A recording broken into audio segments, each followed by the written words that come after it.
doon sa loob mga kaibigan. Eskwalado to.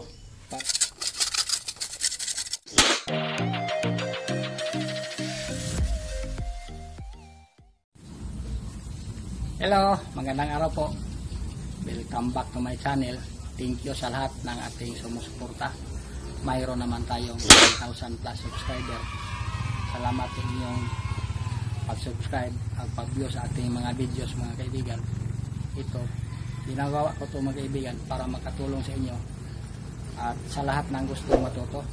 Dito naman tayo ngayon mga kaibigan. Mayroon naman tayong i-share sa inyo. Nagawa tayo ng concrete jam. Baka gusto nyo matuto dito. Paggawa po nito mga kaibigan, walang retouch. Kadalasan sa iba mga kaibigan, magre-retouch sila sa paggawa ng concrete jam. Ito ang i-share ko sa inyo kung gusto kayong matuto at malaman nyo kung paano natin to ginawa. Tingnan natin. Isa sa mga tips ko sa inyo mga kaibigan, naglalagay naman tayo dito ng flexible hose para ito sa switch mga kaibigan. Ito ang aking ituturo sa inyo mga kaibigan. Kapag magpapalitada kayo, lagyan natin ng flexible hose mga kaibigan para sa pag-wiring natin, para sa ating ilaw. Kung saan ang pintuan, dito kadalasan ilalagay yung switch. Mayroong mga sukat dito mga kaibigan, itong switch natin. Magsusukat tayo doon sa top ng ating flooring, nakatap sa finish mga kaibigan. 120 ang finish dito mga kaibigan sa ating switch. Ito ang bottom sa ating utility box. Ito, isa sa mga tips ko sa inyo mga kaibigan, kasi kadalasan sa aking nakikita mga kaibigan, hindi nila inabangan ng flexible hose. Madali man lang to lagyan ng wire mga kaibigan sa mga electrician. Pagkatapos tong tumigas mga kaibigan, atin lang tong bubunutin ang pako mga kaibigan. Kapag di pa ninyo alam mga kaibigan kung ano talaga ang height na ating papatungan mga kaibigan, kapag baguhan pa kayo, magsusukat lang tayo mga kaibigan dito kung ano ang ating height mga kaibigan. Ito ating ima-minus doon sa ating gagawing paa sa ating papatungan mga kaibigan o scaffold. Gaya nito ngayon. Ang height dito mga kaibigan, ima-minus ko mga kaibigan 120. Ito ang gagawin nating paa sa ating patungan mga kaibigan. Dito. Ito mga kaibigan, naka-layout naman tayo dito.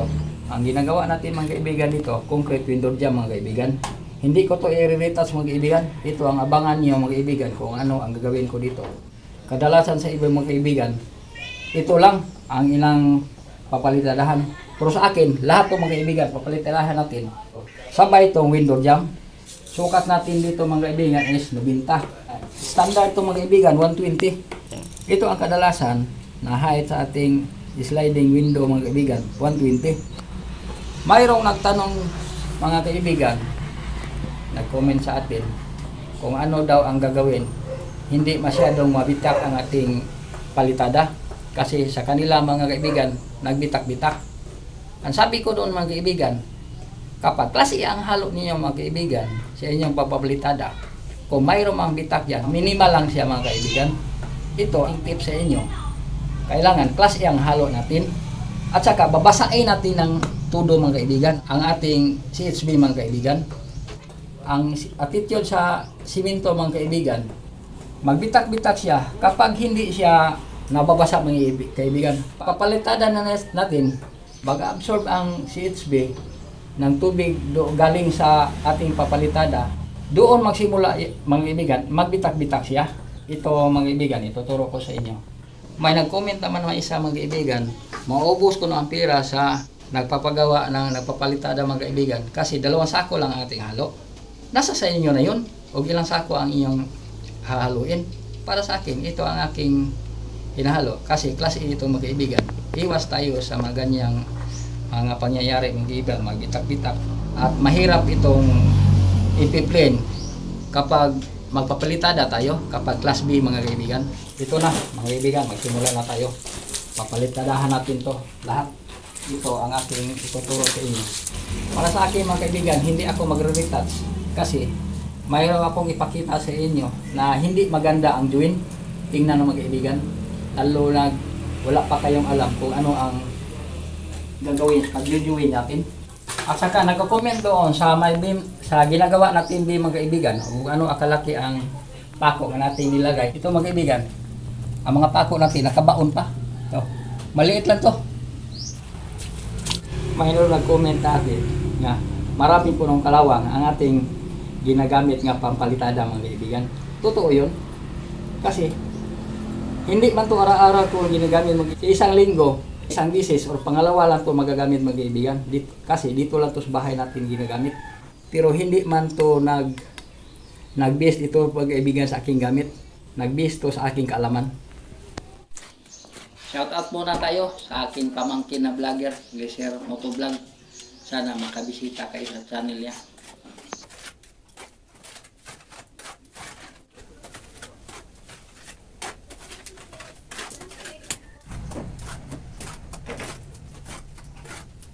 At shoutout din dyan, kan Simpleng Kulukoy na vlogger din. Support naman kayo sa kanya.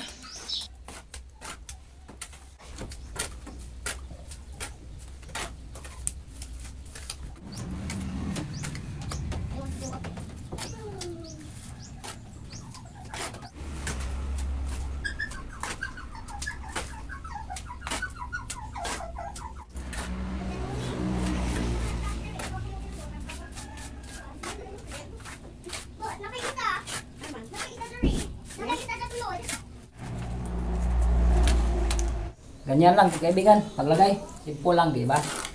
Parang wala ng problema ang may-ari sa paglalagay ng switch, sa pag-wiring. Kahit walang wire ito mga kaibigan, kapag mayroon na itong abang, madali lang ito papasukan ng wire mga kaibigan. Doon lang si babaw ipapasok ang wire mga kaibigan. At saka dito mga kaibigan, malapit na itong mapupuno mga kaibigan. Tingnan nyo, hindi tayo nakakapit ito mga kaibigan. Pabayaan na natin itong lumubog dito mga kaibigan. Pag ikanto natin mga kaibigan dito, isabay natin ikakanto mga kaibigan dito, mahirap siya, matagal siyang gawin. Unahin ko dito mga kaibigan sa pagpapalitada. Saka na ako makakanto mga kaibigan. Pag matigas na to, pag hindi pa to tigas mga kaibigan, hindi ako makakanto doon. Kapag wala pa kayong alam dyan na technique mga kaibigan, abangan nyo kung ano ang gagawin ko dyan. At saka dito mga kaibigan, pabayaan ko lang itong tumigas sa ilalim.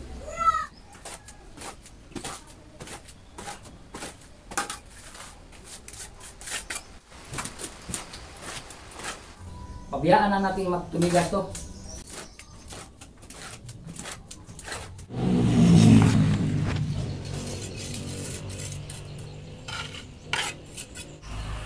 Ito mga kaibigan, pagkita ko sa inyo, lalo na sa mga baguhan na wala pang alam at wala pa nakakita mga kaibigan kung ano ang ating gagawin sa pagkakanto mga kaibigan. Ito, hindi ko na sinabay pagkakanto to. Dito lang tayo nagpe-plane, saka dito. Parang hindi tayo mahirapan. Hayaan lang natin dito tumigas mga kaibigan. Kapag sabay natin ito ikakanto, dito at saka dito mga kaibigan, matagal siyang gawin, mahirapan. Tuturo ko sa inyo. Ito lang kasimple mga kaibigan, parang madali na siyang gawin. Dito na tayo magkakanto mga kaibigan.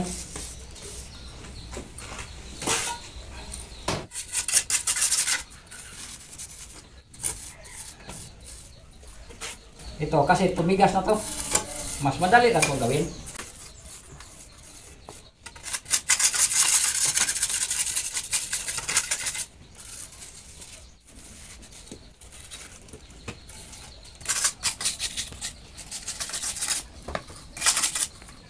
Ito, madali lang siya mga kaibigan. Kanto na. Ito lang kasimple mga kaibigan. Mamaya mga kaibigan, papupuro natin.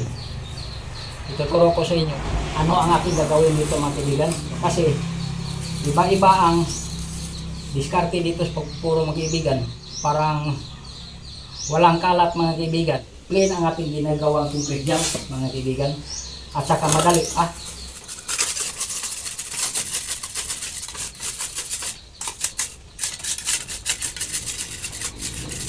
Lagyan lang natin saluran pag magkis-kis-kis na tayo.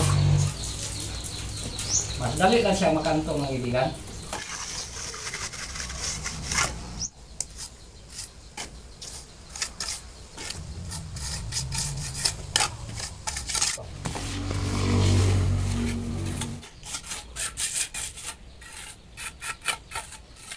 Saka dito sa ibabaw mga kaibigan, para madali lang. Shout out din kay Binilik to Panayaga, ang ating kaibigan na lagi sumusuporta sa atin from South Korea. Baka sabihin nyo mga kaibigan, maraming malalaglag kapag mag-kiss-kiss tayo. Normal man yun mga kaibigan kapag overhead. Mayroong malalaglag mga kaibigan. Kayo na yun, lagyan nyo ng saluran. Tinuturo ko lang sa iyo ito mga kaibigan kung ano lang siya kadali. Kapag magkanto tayo, kapag ganito nga concrete jam ang ating gagawin. Para lang ito sa hindi marunong, ito ang isishare ko ninyo na idea. Parang hindi lang ako lang ang may lang dito. Hindi ko sinasabi nga ako lang nagawa dito mga kaibigan. Pero isa ako sa nagtuturo dito para ang mga baguhan may malalaman. Dito mga kaibigan, maghahagis kayo dito sa overhead mga kaibigan. Kailangan mga kaibigan, class AA mga kaibigan, di lang class A. Class AA siya mga kaibigan. Kasi malalaglag siya kapag hindi masyadong malapot ang ihagis natin. Hindi naman pwedeng puro lahat ang ilalagay natin dyan, ihagis. Kasi magkakarak siya mga kaibigan. Kailangan mayroong buhangin. Dito na tayo sa kabila mga kaibigan. Huwag masyadong patigasin. Kasi mahirap kasi ang ikakat kapag masyadong matigas. Itong tama lang mga kaibigan. Matigas.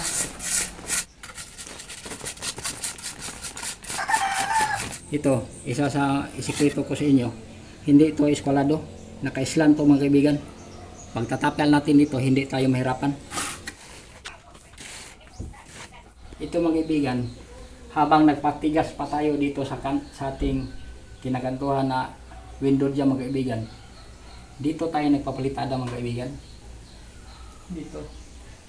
Kasi matagal-tagal itong tumigas mga kaibigan at saka dito. Hindi ko sinasabi mga kaibigan na gagayahin nyo to. Baka sabihin nyo, papalitadahan nyo lahat. Ito, ginawa ko lang to mga kaibigan kasi ipakita ko sa inyo na pwede naman hindi tayo mag-retouch dito mga kaibigan.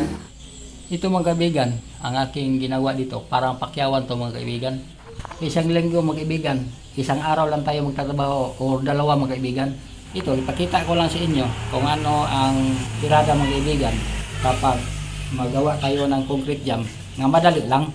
Kung gusto nyo magaya mga kaibigan, nasa sa inyo na yun. Ang akin lang dito mga kaibigan, nagtuturo ako sa inyo kung ano ang pinaka mabilis gawin. Hindi ito nanghungulugan mga kaibigan na nag-compete ako sa inyo. Lalo na sa mga marunong dyan, magawa. Walang kompetensya dito mga kaibigan. Pinakita ko lang to sa inyo. Para lang to sa mga wala pang alam mga kaibigan sa paggawa. At saka dito, hindi ko sinasabi na gawin nyo to lahat ang aking ginagawa ngayon. Pagpalitada lahat ditong isa. Malaking wall mga kaibigan. Kasi baka malaking presyo na ito mga kaibigan kung doon kayo magtatrabaho sa private mga kaibigan. Labi na sa mga construction. Sa inyo lang ito mga kaibigang bahay, okay lang to. Ito na kaibigan, baba na tayo. Tapos na tayo magkanto doon sa ibabaw. Pakita ko sa inyo mga kaibigan, pagkakanto natin dito mga kaibigan, pagpupuro natin nga hindi kalat mga kaibigan.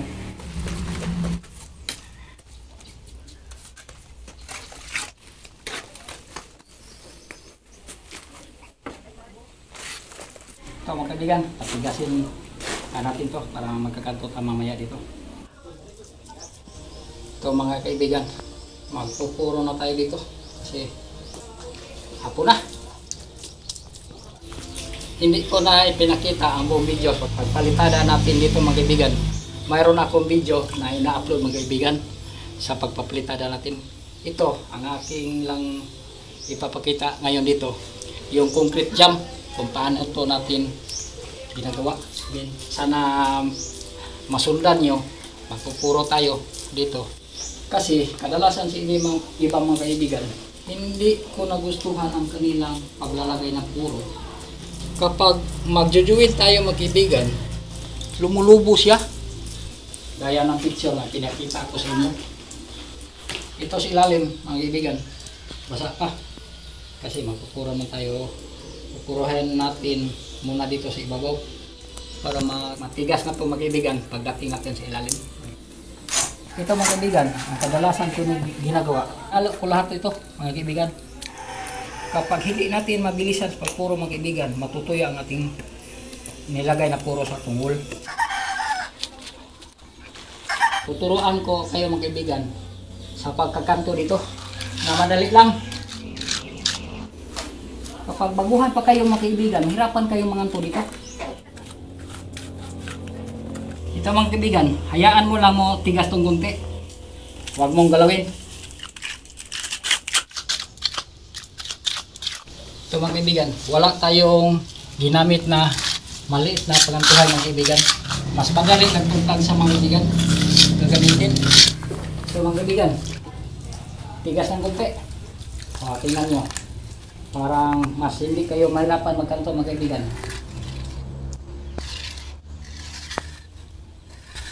Huwag niyang patigasin masyado mga kaibigan. Yung tama-tama lang. Yung tama-tama lang siyang makapin nyo. Kapag tumigas niya siya ng husto, maka-crack mga kaibigan. Ganyan lang. Tingnan yung maigi mga kaibigan. At shout out din kay Mungkil, ang ating kaibigan na vlogger. Na sana patuloy kayo ng support sa kanya. Huwag natin isali dito pag puro mga kaibigan. Kasi kapag lalagyan natin ng puro dito sa ibang mga kaibigan, puruhan nila hanggang dito mga kaibigan. Kapag magpupura na tayo dito sa labas mga kaibigan, pag mag-join na tayo dito, bumukol ito mga kaibigan, lumulobo ito dito mga kaibigan. Kasi nakapuro na siya nung una. Sa akin, hindi ko magpupuro dito mga kaibigan. Sabay ko na ipupuro ito dito. Ito naman, matigas na. Ganyan lang. Yo. Kakatingin lang natin. Oh. Di ba? Tuyo na siyang kunti mga kaibigan. Huwag na iting hayaan mga kaibigan, matuyo siya ng gusto. Kasi magkakrak. Kailangan ma-timing to mga kaibigan. Magkakrak siya kapag matuyo ng gusto.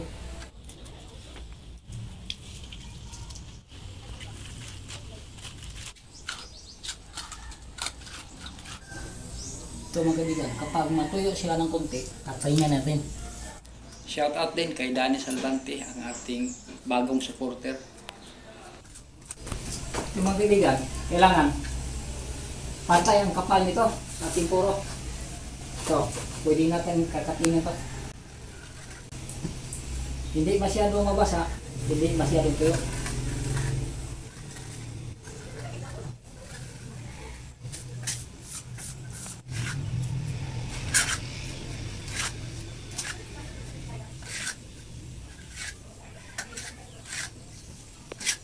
So mga kaibigan, kanto na. Bakit pahirapan pa natin ating sarili? Ito mga kaibigan. So, balikan naman natin ito. Ito mga kaibigan, kapag hindi na tayo ng pagkating, magkakrak mga kaibigan kapag sobrang tuyo.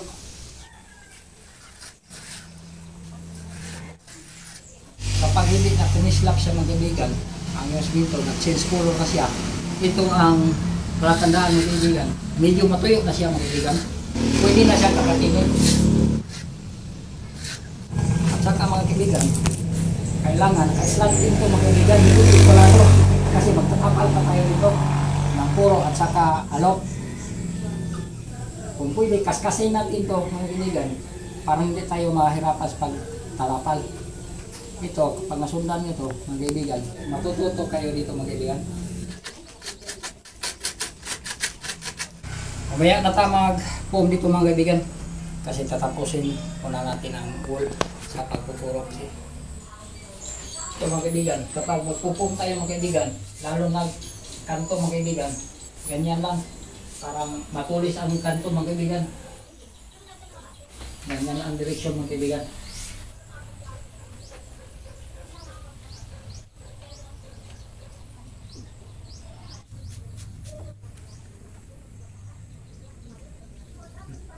Ito mga kaibigan, sa baba naman tayo magkakating. Madali lang ito mga kaibigan katingin.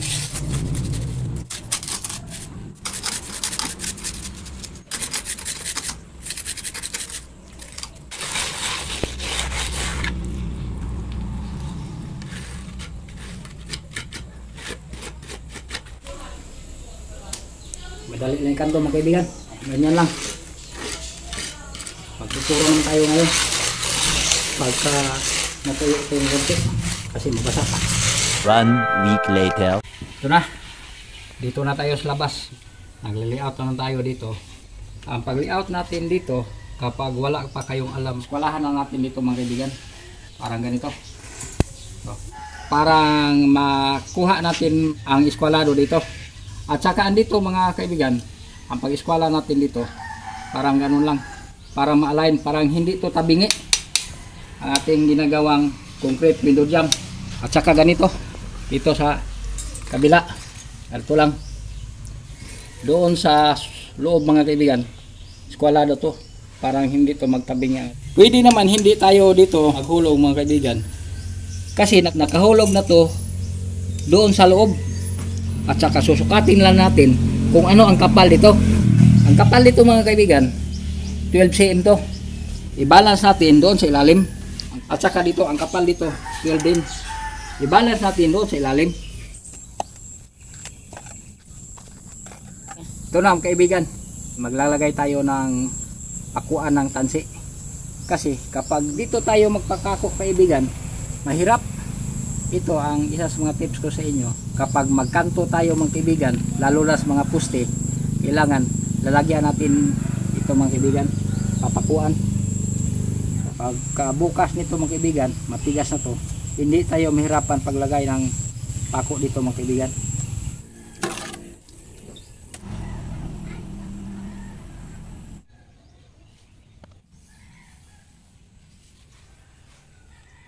Sana nakita nyo at hindi nyo napuforward ito ang paglagay natin dito sa ating lunsa. Kasi pinaka-importante ito, mahirap itong i-adjust kapag maghulog tayo, kapag hindi tayo mag-prepare dito ng lalagayan ng pako at saka dito sa ilalim. Mayroong nag-comment sa atin, ano kung ang gagawin, parang hindi magbitak-bitak ating pag-plaster mga kaibigan. Ang ika-advise ko lang sa inyo, babasain natin ng todo mga kaibigan. Itong hollow blocks mga kaibigan. Kapag hindi ito mabasa ng todo mga kaibigan, ang attitude doon sa ating simento mga kaibigan, kung napansin nyo, lalo na sa mga mayroon ng karanasan, kapag madali siyang matuyo mga kaibigan, magbitak-bitak siya kapag magplaster tayo.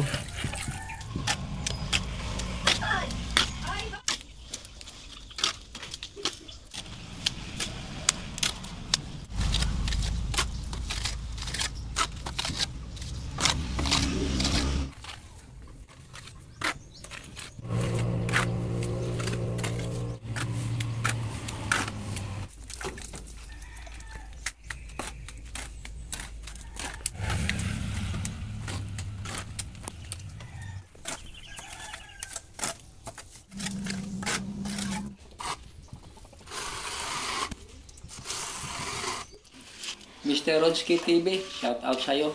Sana dumami pa ang mga supporters mo.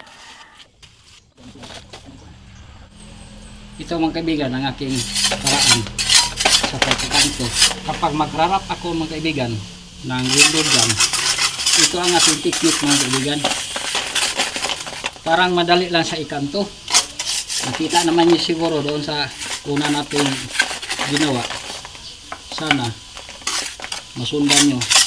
Para sa akin mga kaibigan, ito ang pinaka madaling paraan sa pagkakanto natin. Madali lang siya. Kaysa doon sa nakita ko sa ibang gumagawa.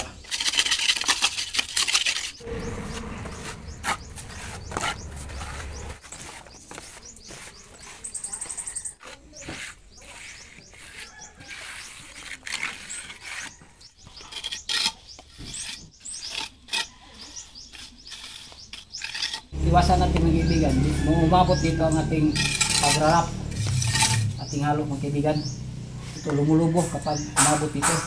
Smooth lang ating iabot ito doon. Iwasan natin umabot. Kapag umabot, iskisin natin. So, hindi ito lumulubo kasi hindi umabot doon.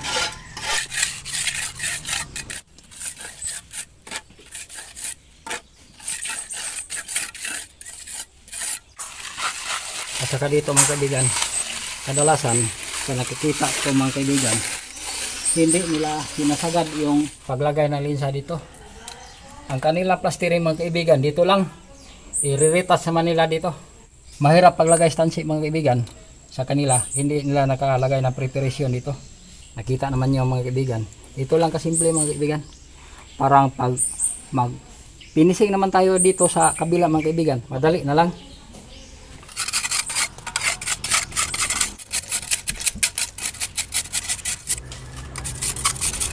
Kailangan mga kaibigan, naka-slanting siya para hindi siya mahirap kapag mag-finishing naman tayo dito. Ang kapal, ito mga kaibigan, 1 cm lang. Ito mga kaibigan, madali lang. Madali lang sa ikan to. At saka kay Sony Mix TV, patuloy ka lang sa pagbablog. Sana maabot mo rin ang iyong pinapangarap.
Yan ang sinasabi ko sa inyo mga kaibigan. Kapag isali natin to, pagpupuro natin dito, isali natin dito, mahirapan tayo kasi lumulubo dito. Kasi kung magpupuro naman tayo dito, mahirapan tayo kaya mayroon naman puro dito. Simple lang to. So maganda tingnan ito pagkatapos mga kaibigan. At saka dito sa ibabaw.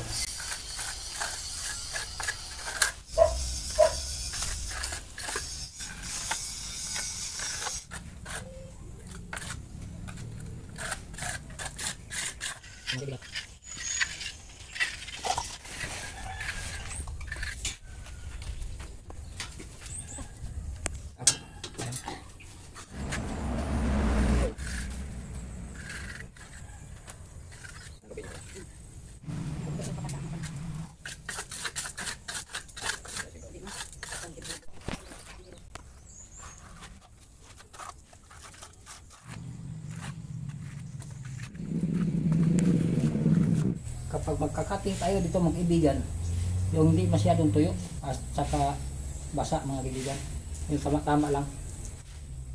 Kasi kapag masyadong basa, kumakalat siya mga kaibigan, at masyadong tuyo, kumakrak.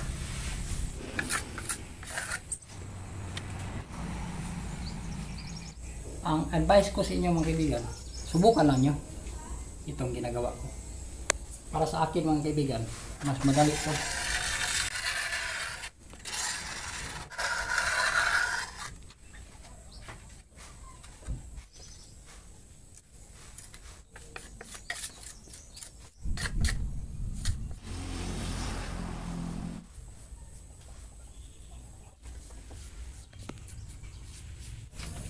So mga kaibigan, ang aming ibibideo dito, ito lang pinaka-importante na part sa aming ginagawa. Kasi kung ibibideo namin lahat mga kaibigan, abutin tayo ng ilang oras.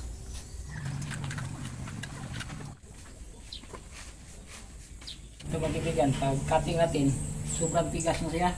Ito ang nangyari mga kaibigan. Magka-crack siya kapag sobrang tigas.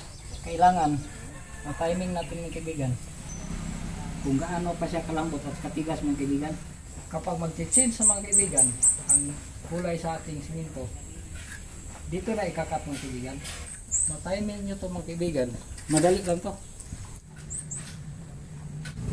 Okay na to mga kaibigan. Kaya hindi maraming crack. Kasi na-timing natin. Dito lang tayo sa kabila mga kaibigan. Ito mga kaibigan, kinatingan ko to mga kaibigan. Ang purpose nito, kapag magpupuro na tayo, hindi siyang lumulubo. Pantay lang dito sa ating jam mga kaibigan. Kailangan hindi nyo to makalimutan mga kaibigan. Kasi yung mga aking nakita mga kaibigan, lumulubo siya dito sa jam mga kaibigan.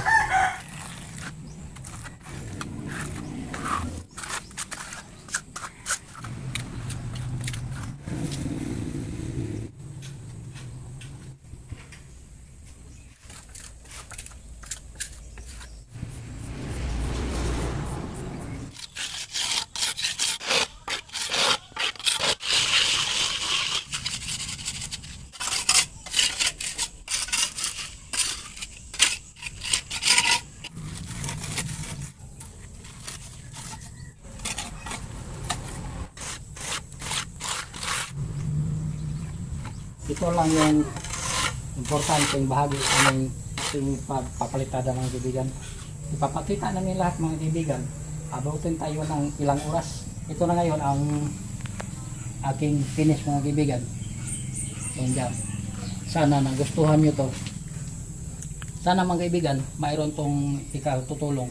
Lalo na sa mga baguhan, hindi pa alam. Hindi ko to sinasabi na perfecto ang aking ginagawa. Dahil walang perfect dito sa atin mga kaibigan. Tinuturo ko lang ang akin lang nalalaman. Nasa inyo na yun mga kaibigan. Gagayahin ba nyo ang aking ginagawa? Pero kapag magagaya kayo dito mga kaibigan, huwag naman ninyong i-upload sa YouTube mga kaibigan. Ang ating susunod na video, paano tayo magkabit ng steel casement mga kaibigan. Pinakasimpleng paraan. See you my next video mga kaibigan. Ito lang, dagan salamat.